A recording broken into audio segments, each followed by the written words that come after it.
Hello and welcome back, guys. So, yeah, today we're gonna be continuing the Napoleonic Wars made by Epic History TV. And make sure you check out their original content below. And yeah, I found actually a hard time finding the series like part one, part two, part three because I have no idea which. Because their channel they do multiple stuff at the same time. They don't focus on each topic alone. So yeah, I had a friend of mine who helped me to guide me which video to watch, and yeah, so it's gonna be Napoleon smashes Prussia. So this is 1806. This is after he defeated the Austrians and the Russians at the Battle of Austerlitz. And let's see how this would go. In December 1805, at the Battle of Austerlitz, Napoleon Bonaparte, Emperor of the French, won a crushing victory against the joint forces of Austria and Russia. Napoleon now dominated Europe, able to hand out spoils as he saw fit. So I've noticed one thing. Napoleon doesn't conquer, like he doesn't invade to add territories to his empire. He takes some territories in exchange for peace, but he keeps the nation he defeats with its like its governors, its own emperor, etc. Uh, I kind of understand why, because it's gonna be very difficult uh, to make it stable, like for a new nation, like people who hates you, who sees you as the aggressor, who invades them. You can't easily win over the population. So yeah, this is kind of my theory. Uh, yeah, so he forces them to peace. Takes some small strategic territories.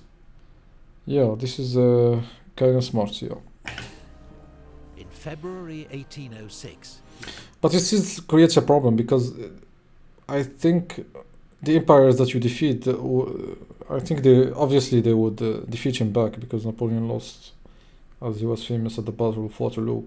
So it's kind of hard to in the huge debate between should he conquer or keep the peace. Like, um, yeah, because even if he defeats, when he defeats them, I think they would reinforce. They would learn. They would learn from past mistakes, as I said, and yeah. Mm, he yeah, let's sent an go. army led by Marshal Massena to overthrow the King of Naples, who had dared to side with his enemies, and gave him. I cannot see this guy Messena. He has his own picture, like in the banner here. So is it like he's like a top generals of Napoleon because he's independent from the rest of the army? He could do his own campaigns as we see here. I think he is a very talented one. Gave his throne to his own brother Joseph instead. Another brother, Louis, was made King of Holland. His German allies, Bavaria and Württemberg, were elevated to the status of kingdoms.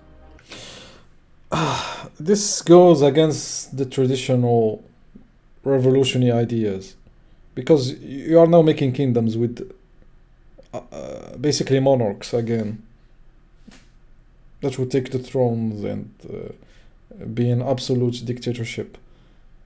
Uh, and he gave it to his own family members.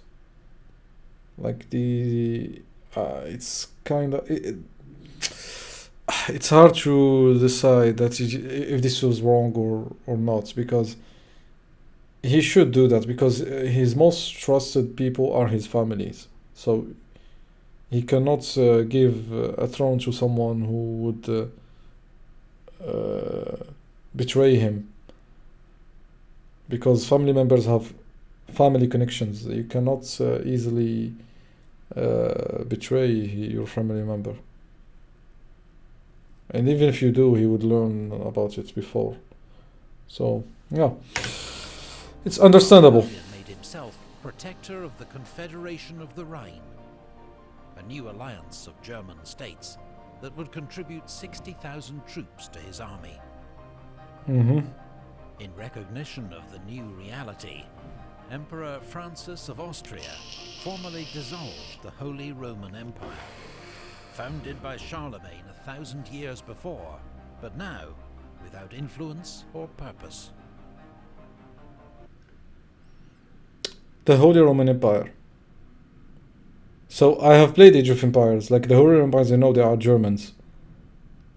But is it a thing? Like, is it just a symbol, or these people are united under one emperor? Or is it just a symbolic emperor? He doesn't affair with their countries. I don't know much about the Holy Roman Empire. Austria had been humiliated. France remained at war with Britain, Sweden, and Russia. But in the summer of 1806, all eyes were on Prussia.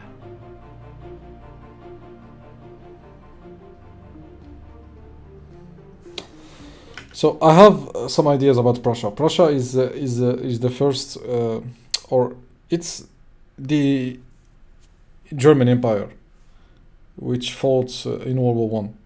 The Emperor of Prussia is also the Emperor of the German Empire. This is all I know about Prussia. So and it had survived through military tradition. I've heard about Frederick the Great. And yeah, this is all I know about it. So it must be a good power, a great power. The Prussian king, Frederick William III, regarded Napoleon with deep mistrust and had been about to join the coalition against him when news arrived of its disastrous defeat at Austerlitz. He was heavily influenced by his wife, the celebrated and popular Queen Louise, who detested France and Napoleon. She led the influential War Party at the Prussian court. Matters came to a head over Hanover, a German state which had belonged to British King George III, been occupied by the French, and given by Napoleon to Prussia as compensation for other territorial changes. Now, What? Hanover was taken by the British? the Prussians learned that Napoleon had secretly offered to give Hanover back to Britain in exchange for peace. Back to Britain. So does it originally belongs to Britain? How? I've never heard about that Britain had land on Europe. Frederick's advisors now persuaded him that war was the only honourable course. But Prussia then made a basic strategic blunder, sending an ultimatum to Napoleon without consulting its new allies in the Fourth Coalition. Their forces were too far away to help Prussia, who would now face Napoleon's Grande Armée with just... So basically Prussia, the Prussians says that we don't need your help. We are a true power and we will prove ourselves here. So I think this is the mindset of the commanders here. the small state of Saxony for support.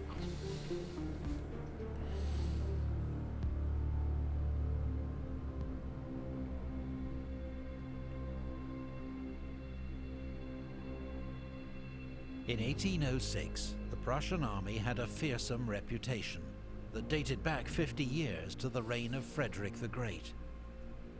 Napoleon, a student of history, regarded it with respect. But Prussia's army had been allowed to rest on its laurels. Its generals were old, its staff work hindered by bureaucracy and personal rivalries, its movements ponderous and predictable. Prussian soldiers, however, could be relied on to fight with pride and determination, while Prussian cavalry was regarded as amongst the best in Europe. In October 1806, Napoleon invaded Saxony with an army of 166,000 men and 166,000 men. This is a huge number. 256 guns. Advancing in 3 columns, the French crossed the mountain forests of the Thüringer Wald, along roads carefully reconnoitred by scouts and spies. Napoleon intended to threaten Leipzig and force a decisive battle with the Prussian army, which he believed was near Gera. The Prussians were, in fact, further west, concentrating near Erfurt, on the west bank of the river Saale. Its commander, the Duke of Brunswick, had hoped to threaten the flank of Napoleon's advance. But wrong-footed by the speed of the French, he now ordered a retreat north to find a new defensive line. On the 10th of October, This is disastrous. Strategically disastrous. Like, you had a plan, then you change everything because you miscalculated. Even if you have a better army, a much or a bigger army, this is already showing signs of defeat. Saalfeld, Marshal Lannes' 5 Corps clashed with a Prussian advance guard commanded by Prince Louis Frederick, the king's cousin. The Prussian force was routed, and Prince Louis himself killed in combat with the quartermaster of the French 10th Hussars. 3 days later, Lannes made contact with a large Prussian force near Jena. So this guy Lannes is the only one fighting here. And sent news to Napoleon. The French emperor, believing he'd found the main Prussian army, rapidly issued orders for his corps to concentrate for battle at Jena. Bernadotte's 1 Corps and Davout's 3 Corps were to cross the Saale and fall on the Prussian flank from the north. But Napoleon was wrong. Oh. Lannes faced a 35,000-strong Prussian rearguard, commanded by General Hohenlohe. The main Prussian army, 52,000 men under the Duke of Brunswick, was further north, moving straight into the path of Davout's 3 Corps.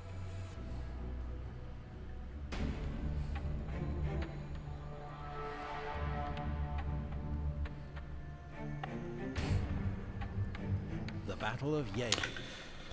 Wait. The Battle of Jena, yeah. Here, like, you can see the French. There's a river behind them. They are very vulnerable now. You outnumber him. You should attack right here. If you attack, it doesn't necessarily mean that you should win battle, but at least you would buy time for the rest of the army to make a decision or group up with the others at the north.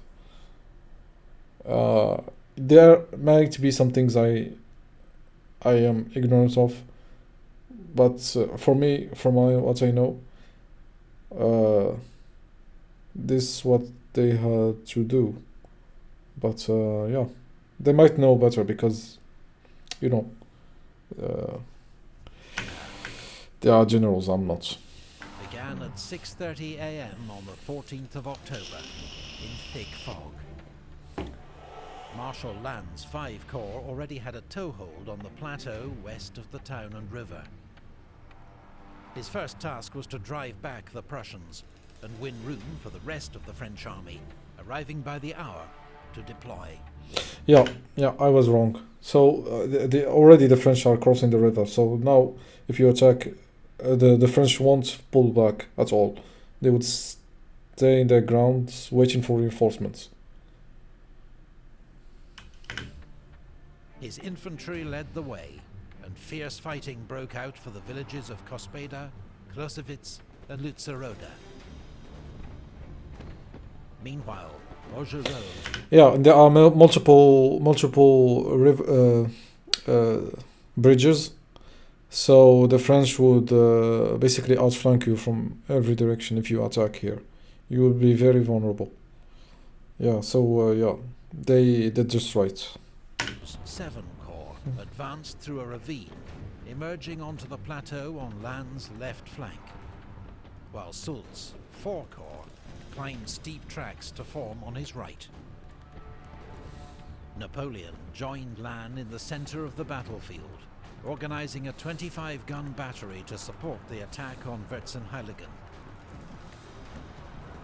The village was won, but then lost to a determined Prussian counterattack. No, too far.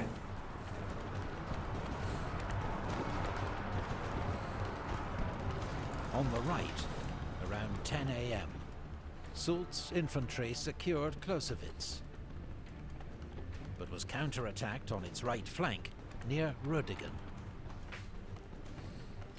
A decisive charge by Soult's light cavalry drove off the Prussians, routing their infantry and capturing 2 enemy colours. As 6 Corps began to arrive on the plateau, its fearless but impetuous commander, Marshal Ney, ignored orders and dived into the fighting around Vierzehnheiligen, becoming briefly cut off by Yeah, I would prove myself. Yeah, let's go. This is stupid. Prussian counterattack and having to be rescued by Guard cavalry. Yeah. General Hohenlohe was expecting the arrival of 15,000 more troops under General Ruchel Too at slow. any moment. Until then, he remained largely inactive, shoring up his line and ordering limited counterattacks. But he had run out of time. Napoleon had begun the day with just 25,000 men. By 12:30, a steady stream of reinforcements had brought his strength up to 96,000. As the Emperor rode past the Imperial Guard, one young soldier, eager to be sent into action, called out, "Forward!" Napoleon stopped and demanded to know who had spoken, then rebuked the soldier as a beardless youth who ought not to offer advice until he too had commanded in 30 battles. But the moment had arrived. Although the Guard, to its frustration, remained in reserve, the other French corps were ordered forward in a general attack. The Prussian army began to give ground. Like as I said, the coordination between a massive distance is incredibly difficult at this time. So yeah. At first it kept its discipline, but then disintegrated into a general rout. Murat's cavalry were launched in pursuit, riding down and sabering hundreds of fleeing Prussians. Catastrophic. General Ruchel's 2 divisions finally arrived at the worst possible moment. They briefly held up 5 Corps' advance, but were soon outflanked, broken up by cannon fire, and charged down by French cuirassiers. So the cuirassiers, I know they are the heaviest cavalry. They wear some metal shields in their chest. They are ferocious, but you can feel here like the French are better trained, more motivated, and disciplined, and except the guy who charged alone without orders. And yeah, it's already shown you signs of that they are unbeatable. Your marshal must be seen double. Napoleon to Colonel Falcon et de camp de... Meanwhile, 12 miles to the north, near Auerstadt, Marshal Davout was marching southwest, expecting to fall on the Prussian left wing at Yena. Instead, he encountered the Duke of Brunswick's main Prussian army, heading north to take up new positions. Davout's 3 corps, Oh. 27,000 men and 48 guns, was about to face odds of 2 to 1, while Bernadotte's 1 corps, which had orders to support Davout, was nowhere to be seen. I don't think Davout's gonna make it here. Davout, nicknamed the Iron Marshal, showed no signs of alarm. Wait. Don't tell me he's gonna win. No way. There is no way. Like, look at the size of the Prussians. They have too many cavalry. He formed his first division into a defensive line centered on the village of Hassenhausen, his infantry forming squares to repel a series of cavalry charges by General Blücher's advance guard. His other 2 infantry divisions arrived to strengthen the line, standing firm in the face of repeated Prussian attacks. So the squares, they are a very good formation against cavalry.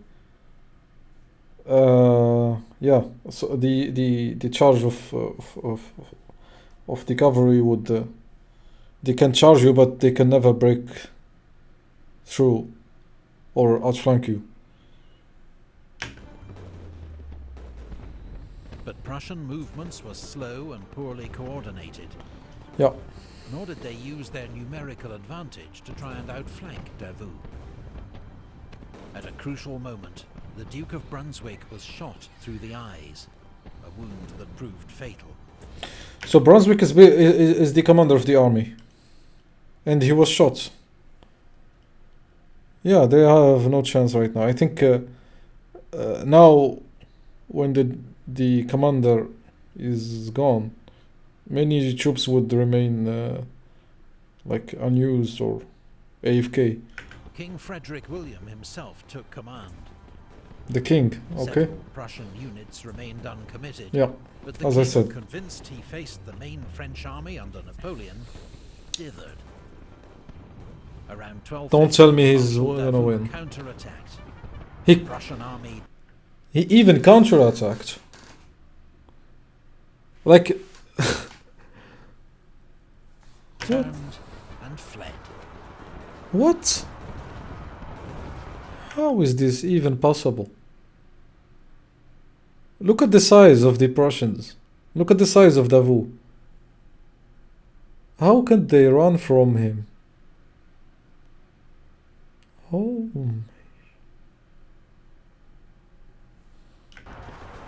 Davout had won a stunning victory against the odds, but at a heavy price. His corps suffered 25% casualties. Yeah. 1 25% casualties. This is a huge number. But this guy, like the commander of Third Corps, Davout, he seems to be a very calm person, as he said, the Iron Marshal. I cannot. I'm out of words. Like, this is incredible.